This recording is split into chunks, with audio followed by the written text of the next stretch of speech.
game against the Bills. Coach Mike McDaniel said on Wednesday, now Tua has been in concussion protocol since December 26th after suffering his second documented concussion of the season the day before in a loss to the Green Bay Packers. McDaniel said that Tua has not been cleared to resume any sort of football activities, and that because of that amount of time he's already missed, McDaniel is able to rule him out. The rookie, Skylar Thompson, will lead the Dolphins into Buffalo this weekend.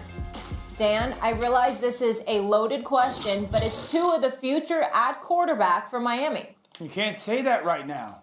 No, he's not right now. You cannot say that unequivocally. And I hate saying that, Molly. I'm such a fan of Tua, on and off the field. You guys know I have championed Tua.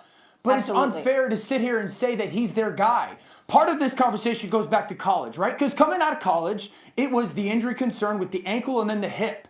And the hip was that big one. Remember the hip? And people were saying, like, you might get 7 to 10 years of an NFL playing career out of Tua Tagovailoa.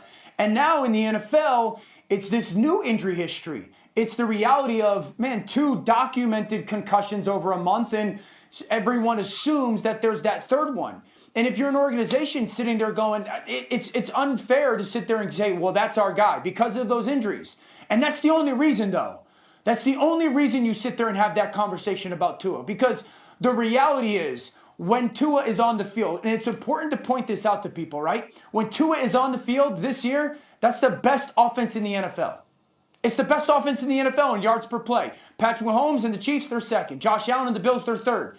Tua led the NFL. When he played, he led the NFL in yards per attempt, yards per completion, touchdown percentage, passer rating. So you sit there and go, we found our guy. Like, this is our guy. We got the quarterback to go head-to-head with Burrow and Patrick Mahomes and Josh Allen. But because of the injuries that have transpired over the course of these 2 or 3 months in this season, there's no way as an organization that you can unequivocally go into next year and go, we're good. And I said this on NFL Live yesterday. I'll be interested to see if the Dolphins, because it's hard to turn away from him also. Like, it's hard to turn away from a guy and just say, you're not in our plans at all because of all the things I just rattled off. And I'll be interested if the Dolphins sit there and go, this kid's really good. Like, he's Garoppolo. And then you feel good. Now, they both have injury history, but at least you feel good about having 2 guys that are starting quarterbacks and you can win a ton of games with. But you can't sit there and say he's your unquestioned starter for the future. I'll take it a step further, Dan Orlovsky. I think his career is in jeopardy. I echo the sentiments of Christopher Mad Dog Russo yesterday. I think his career is in jeopardy. We don't want to point the finger of blame because certainly that brings into question people's intent, and nobody had malice intent when it came to Tua Tagovailoa. I want to make that very, very clear. I'm not surmising. I'm not making an accusation that the Miami Dolphins in any way had malice intent. But there's no way in hell that when he was in that game against Buffalo and he got knocked down and he got up and he fell back down, that he should have been allowed to continue playing in that game. 4 days later, he shouldn't have been allowed to play against Cincinnati. Because when you talk about concussion protocols and what have you, you know, it's not just about what the tests show, it's about what your eyes see too. That does play a role. And it's a judgment call by someone other than the athlete to decide whether or not that athlete should be allowed on the field. Now, usually it takes about 6 days. They had a game in 4. Right. And when you think about it, that's only 3 days with which to prepare for that 4th day. You played Sunday, then you got Monday, Tuesday, Wednesday, and then you played Thursday. There was not enough time before he was allowed onto that field against Cincinnati. He went out onto that field against Cincinnati, and we all know what happened. He was carried out in an ambulance, ladies and gentlemen, all right? Was saddled up, positioned so his body was immobile or what have you. We saw it was grave concern, not certainly to the level of Damar Hamlin, of course, but it was bad. He was carted off the field in an ambulance, okay? Then he comes back weeks later. The point is, we're continuously taught that when it comes to concussions, it's that dicey. And considering that and the fact that he's been on the field, let's take the latest into consideration. He completed a game weeks ago. He played. Dolphins won. They were fine. And the Monday is when they noticed the concussion issues. It wouldn't happen on the field. It didn't happen Sunday while the game was played. It was after the game was over, after he took off his uniform, after he went home, came back the next Watching day. tape with the coach. And then they noticed concussion issues. This is serious stuff. And when you consider that, combined with his lack of size, how miniature he is compared to the football players that are on the field, smacking him with their bodies and putting that collision on him. And the fact that he's in this particular situation right now, this is serious. And I think that, I don't know, I'm not a doctor. I'll defer to them. But I remind you, the Buffalo game, 4 days later, the Cincinnati game. And then after that, this, after a game, a day after the game was over.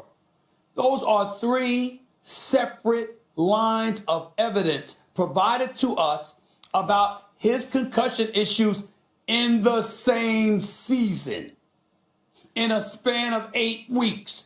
This ain't some situation where he had a concussion 2 years ago, and then after that was a concussion a year ago, and then you got something now. No, this is over the last 2.5 months. We have 3 separate occasions that Tua Tagovailoa has had a concussion issue that has derailed him and kept him and has endangered him. I'm sorry. This is a serious, serious issue. And I think this young brother's career is in jeopardy before it's even received a chance to get started. Your points are completely spot on and fair and realistic. I also think there's the question of where does he sit with his own type of desire to keep playing? Because he hasn't spoken about that. And that's a very real conversation that he's going to have. This is such a new world to talk about, Stephen A. candidly, because when I was kind of getting ready for this, I was sitting there going, when was the last time like a quarterback that was a young and somewhat up-and-coming player and a team decided to move off of him because of injury? And my mind went to the Chargers, Drew Brees, because of the terrible shoulder surgery that he had or injury, and the Dolphins didn't want him, obviously Hall of Fame career with the Saints, but that's shoulder. It's not head. And Marcus and I were talking about this on live, I think yesterday, 2 days ago. The other thing is this. The shots that Tua took are not your old school, oh my gosh, that dude just got blown up type of hits that cause these concussions. They were like what seemed to be, or what was viewed to be, relatively basic football plays when it comes to quarterbacks and guys, kind of bringing them down to the ground. And I think that it's all fair points. If you're the Dolphins and you sit there and go, because the Dolphins, I think, would be a Super Bowl contending team as well. Certainly AFC championship contending football team. The thing that is also part of this conversation that throws a little wrinkle into this, Stephen A., is remember, next year they had 2 first-round picks because of the trades that were made a couple years ago. They traded one of those first-round picks to the Denver Broncos for Bradley Chubb because they believed that this was a Super Bowl contending, we can go on a run team. So for a team that sits there and is very good talent-wise and now has questions at the quarterback spot, they don't have as much ammunition for next year to answer a question at the quarterback position if they sit there and go, you know what, as much as we think of Tua, we can't sit kind of back and think that he's unquestionably going to be healthy for next year. I don't think Tua's played a full football season in like 5 years. I don't believe. I don't think he played a full season his sophomore year. I don't think he played a full season his junior year.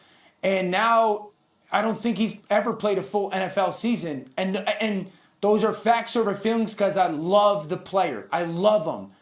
But that's a very difficult situation for an organization to be in. Yeah, absolutely. Let's keep it moving here, guys. And we've got some more uncertainty, but this is with coaching. The coaching